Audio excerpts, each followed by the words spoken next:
دوستوں وہ کہاوت تو آپ نے سن رکھی ہے نا، آپ بیل مجھے مار.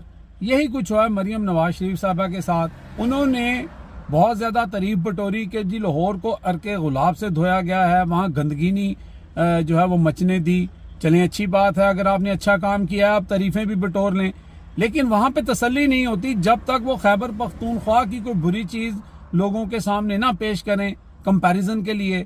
تو ان کے ایک مصطفیٰ چودھری صاحب ہیں، انہوں نے ایک ٹویٹ کی تصویر لگا کے، جو کہ 2-2.5 سال پرانی تصویر ہے اور ڈھاکہ کی ہے، وہاں پہ پانی اور خون ملا ہوا اور ایسے جیسے تالاب ہوتا ہے. تو انہوں نے کہا جی دیکھیں مریم صاحبہ نے تو عرق سے دھو دیا لاہور کو، اور پشاور والوں کی حالت دیکھیں وہاں پہ خون کس طرح کھڑا ہوا ہے. بس کیا کرنا تھا، یک نہ شد دو شد، مریم صاحبہ نے اٹھایا اور ٹویٹ کر دی اس تصویر کو. اب وہ جھوٹی تصویر ہے. اب چاہیے خیبر پختونخوا والوں کو کہ یہ جو حتیق عزت کا بڑا شوق ہے مریم صاحبہ کو، تو ایک کیس ان کے اوپر بھی ٹھوک دیں.